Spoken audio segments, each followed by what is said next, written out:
Assalamualaikum warahmatullahi wabarakatuh. Perkenalkan, saya Fadila Rahma Melani dari kelas 4A D4 Akuntansi dengan BP 1911020209. Pada kesempatan kali ini, materi pembahasan yang akan saya bahas adalah saham. Baiklah, langsung saja kita masuk ke pembahasan yang pertama, yaitu jenis saham. Jenis saham yang pertama adalah saham preferen, yang merupakan saham yang mempunyai sifat gabungan antara obligasi dan saham biasa.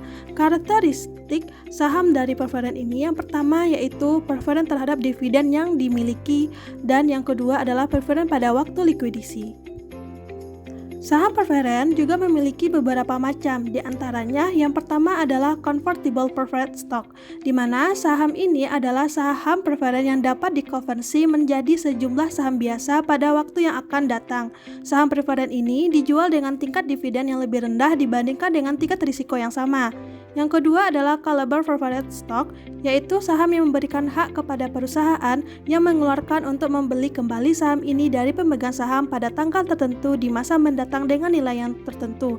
Yang ketiga adalah floating atau adjustable rate preferred stock atau ARP, yang merupakan saham yang tidak membayar dividen secara tetap, tetapi tingkat dividen yang dibayar tergantung dari tingkat return dari sekuritas T-bill.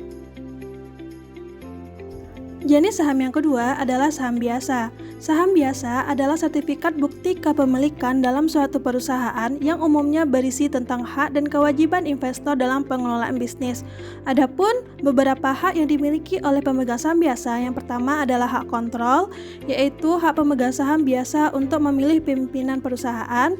Yang kedua, hak menerima pembagian keuntungan, yaitu hak pemegang biasa untuk mendapatkan bagian dari keuntungan perusahaan. Dan yang ketiga adalah hak preemptif, yaitu hak untuk mendapatkan persentase kepemilikan yang sama jika perusahaan mengeluarkan tambahan lembar saham untuk tujuan melindungi hak kontrol dari pemegang saham lama dan melindungi harga saham lama dari kemerosotan nilai.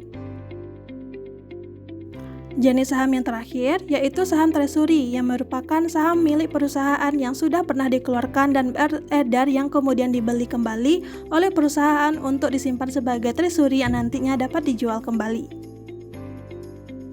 Pembahasan kedua adalah nilai saham. Adapun jenis saham yang pertama adalah nilai buku dan nilai-nilai lain yang berhubungan.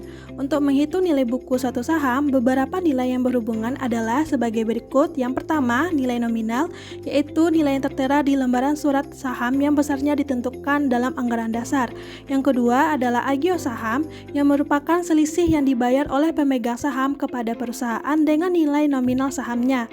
Yang ketiga, nilai modal disetor, yang merupakan total yang dibayar oleh pemegang saham kepada perusahaan emiten untuk ditukarkan dengan saham preferen atau dengan saham biasa. Yang keempat adalah baritahan, yaitu laba yang tidak dibagikan kepada pemegang saham. Dan yang kelima adalah nilai buku, yang merupakan nilai buku per lembar saham yang menunjukkan aktiva bersih yang dimiliki oleh pemegang saham dengan memiliki satu lembar saham. Nilai yang kedua adalah nilai pasar, yang merupakan harga saham yang terjadi di pasar bursa pada saat tertentu yang ditentukan oleh pelaku pasar. Nilai pasar ini ditentukan oleh permintaan dan penawaran saham bersangkutan di pasar bursa. Selanjutnya, nilai yang ketiga adalah nilai intrinsik. Nilai intrinsik atau nilai fundamental adalah nilai seharusnya dari suatu saham. Terdapat dua macam analisis yang banyak digunakan untuk menentukan nilai sebenarnya dari saham, yaitu analisis sekuritas fundamental atau analisis perusahaan dengan menggunakan data dari keuangan perusahaan berupa laba, dividen dibayar, dan penjualan. Yang kedua, analisis teknis dengan menggunakan data pasar dari saham yang berupa harga dan volume transaksi saham. Terdapat dua pendekatan untuk menghitung nilai intrinsik saham dalam analisis fundamental, yaitu pendekatan nilai sekarang dan pendekatan PER atau Price Earning Ratio. Mari bahas pendekatan pertama, yaitu pendekatan nilai sekarang.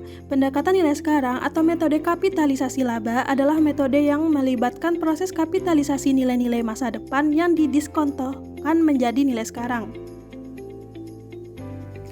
Adapun beberapa perhitungan dalam pendekatan nilai sekarang adalah yang pertama, pembayaran dividen tidak teratur dengan formula yang digunakan sebagai berikut. Yang kedua adalah dividen konstan tidak bertumbuh dengan formula yang digunakan sebagai berikut. Yang ketiga adalah pertumbuhan dividen yang konstan dengan formula yang digunakan sebagai berikut. Dan yang keempat adalah harga jual akhir dengan formula yang digunakan sebagai berikut.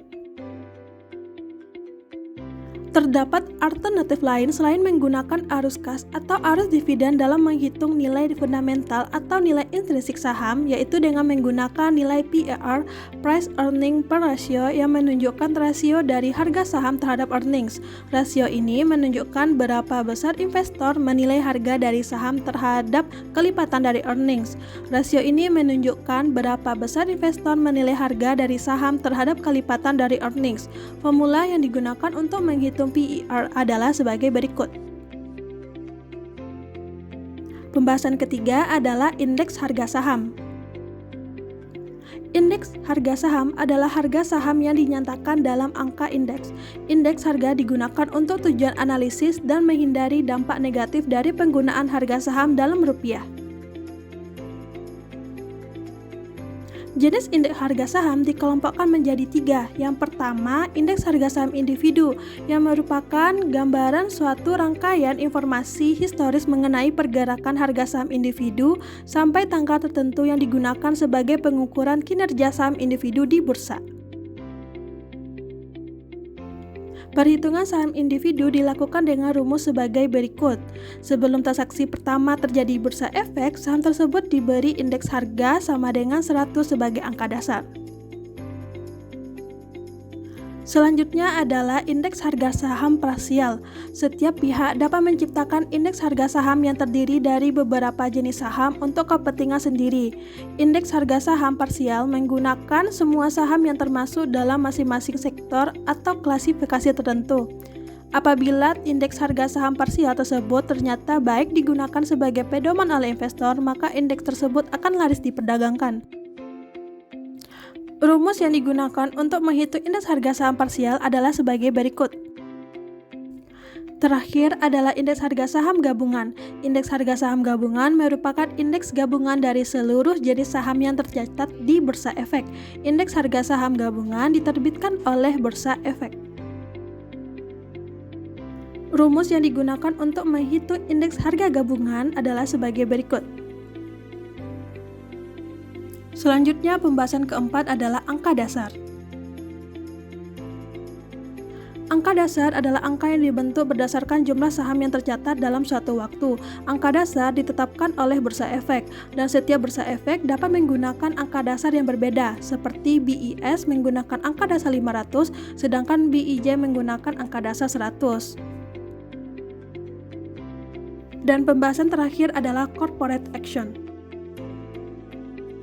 Corporate action adalah tindakan perusahaan untuk melakukan yang pertama panggilan rapat umum pemegang saham atau RUPS, yang kedua pengeluaran saham baru melalui right issue, yang ketiga pengeluaran saham baru melalui waran, yang keempat pengeluaran saham baru melalui convertible bonds, yang kelima menambah jumlah saham melalui split, yang keenam menambah jumlah saham melalui saham bonus, dan yang ketujuh menambah jumlah saham melalui dividen. Tindakan 2-7 dapat mempengaruhi indeks harga saham real karena dapat mempengaruhi harga di pasar.